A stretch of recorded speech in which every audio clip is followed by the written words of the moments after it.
How to write the manuscript, paper कैसे लिखना है, कहाँ से शुरू करें, कौन सी लैंग्वेज में लिखें, किस हद तक जाएं। पेपर लिखने के लिए सबसे पहले आपके दिमाग में कुछ आइडिया होना चाहिए। The first and basic thing is from an idea. अगर आपके पास कोई आइडिया ही नहीं है तो आप क्या लिखेंगे? आप चाहे रिसर्च बनाएं, रिव्यू बनाएं या 2 पेज का लेटर टू एडिटर बना दें, first and important thing is to have an idea. आपके दिमाग में कुछ भी आइडिया आ रहा है, from an idea by way of rules, codes and ethics.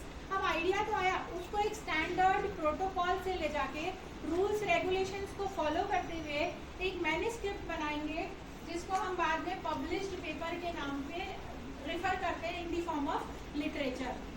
ठीक है, तो these are the 3 main steps.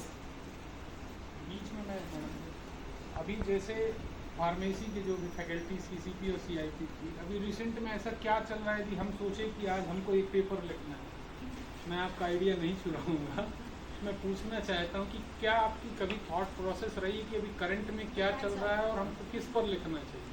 Anybody? Right, artificial intelligence का नैनो टेक्नोलॉजी में क्या है, हर्बल में क्या है, इसमें क्या है? तो उस आइडिया को इम्प्लीमेंट करना, एग्जीक्यूट करना, दैट इज इम्पॉर्टेंट। तो ऐसे ही इंजीनियरिंग का जो करंट में चल रहा है, क्या इंजीनियरिंग में भी एआई चल रहा है? अभी बहुत अच्छे 3-4 पेपर जब मैं एआई का सर्च कर रहा था, recently we have to send 1 book chapter based on AI, तो उसमें था तो इंजीनियरिंग के बहुत सारे पेपर निकले और बहुत अच्छे जर्नल्स के थे एआई बेस्ड।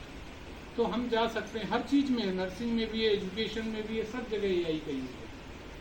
राइट सर, जैसे एआई टूल्स बहुत सारे यूज़ हो रहे हैं ना, जैसे पैराफ्रेजिंग टूल्स, उसमें अपने पैरा डाल के आप उसको चेंज करके, तो वो प्लेगरिज्म में आएगा? होता है बहुत ज़्यादा, नहीं वो होता है, लेकिन प्लेगरिज्म में आएगा वो?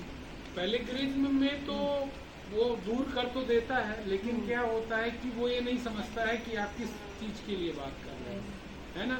अब अपन कोई चीज फॉर्मुलेशन बना रहे हैं, हम फॉर्मुलेशन बनाने की बात कर रहे हैं। पैराफ्रेजिंग पे जा सकते हैं मैम, बट आप जिस पैराग्राफ का पैराफ्रेजिंग करते हैं, वो पैराफ्रेज होने के बाद आप उसको रीड करिए कि जो पहले था वो अभी है कि उसकी मीनिंग चेंज हो गई है, क्योंकि आजकल same you can use it और प्लेगरिज्म रिड्यूस होता है। जैसे पहले आपका प्लेगरिज्म 40% था, आप पैराफ्रेजिंग यूज करेंगे तो वो 30%, 29% आ सकता है, कुछ परसेंट वो कम होता है। क्योंकि आजकल एआई डिटेक्टर टूल्स भी आ गए हैं, तो कहीं उसमें तो ना फंस जाए ऐसा। वही यूज करने के लिए वी शुड नो कि जो हमारा जेन्युइन मीनिंग है वो चेंज नहीं होना चाहिए। Then we can go for the, जो अभी आर्टिफिशियल इंटेलिजेंस टूल चल रहा है वो भी ले सकते हैं, पैराफ्रेजिंग भी चल सकता है, जो क्वेल मूड चल रहा है वो भी ले सकते हैं, बट वी हैव टू सी जो हमारा मेन एस्पेक्ट है वो ना चेंज हो जाए, क्योंकि वो तो चेंज कर देगा, इंग्लिश और ग्रामर चेंज करके वो रीराइट कर देता है, बट ये हमको समझना है कि जो हम लिखे थे वो टोटली चेंज तो नहीं हो। तो मुझे भी नहीं मालूम था, सबसे ज्यादा यूज हो रहा है मेरा स्कोर।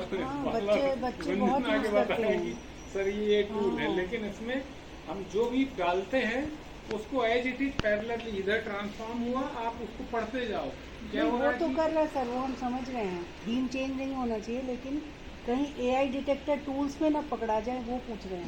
नहीं, यदि आपने उसको उसमें देख लिया ना, क्या कहते हैं, आपने उसका वो देख लिया, प्लेगरिज्म देख लिया ना, तो नहीं आता है। और इनकेस आता भी है तो गो फॉर हैंड रिटन, मतलब कई बार हम कॉपी पेस्ट भी करते हैं ना, वो प्लेगराइज्ड में आता है, खुद से टाइप करिए या हैंड रिटन करिए तो बहुत कम हो जाते हैं। जो लोग थीसिस लिख रहे हो, जो लोग थीसिस लिख रहे हो या पेपर, यदि कोई नोन कहीं पर भी टर्निटिंग या कहीं पर भेजते हैं, उनसे जरूर एक चीज पूछिएगा कि आपको अथॉरिटी है डिपोजिटरी को डिलीट करने की या नहीं। अदरवाइज वो एक बार इंसर्ट हो गया तो आप कहीं भी जाओगे वो दिखाएगा कि प्लेगराइज्ड है, आपका ही काम को वो बताएगा बार बार कि आपका प्लेगरिज्म है। ठीक है ना? अभी मेरे एक नोन की पूरी थीसिस अटकी पड़ी हुई है, डिपोजिटरी से अभी तक नहीं हट पाई, 1 साल हो गए। तो आप होशियारी करें, लेकिन थोड़ा सा ध्यान रखें, कौन सी असर है कि अपना फ्री में हुआ जा रहा अपन कर लें, लेकिन उनसे ये पूछें कि you have a proper authority whether you have to delete depository और नॉट, है ना? उस चीज को भी ध्यान रखें। नेक्स्ट, साइंटिफिक आर्टिकल, इसके अंदर हम क्या क्या पब्लिश करा सकते हैं। साइंटिफिक आर्टिकल्स बेसिकली 3 या 4 टाइप्स के होते हैं। फर्स्ट होता है हमारा ओरिजिनल आर्टिकल या फुल लेंथ पेपर, जिसको हम बोलते हैं रिसर्च आर्टिकल। हमने लैब में कुछ एक्सपेरिमेंट किया, उसका कुछ रिजल्ट आया, that comes under the research article या फुल लेंथ पेपर या ओरिजिनल आर्टिकल। सेकेंड होता है रिव्यू आर्टिकल, जैसे सर ने बोला AI अभी लेटेस्ट चल रहा है, या आप किसी प्लांट का पूरा डिस्क्रिप्शन लिख लीजिए। वो डिस्क्रिप्शन अगर हम 7000 वर्ड लिमिट में लिखते हैं, then it comes under the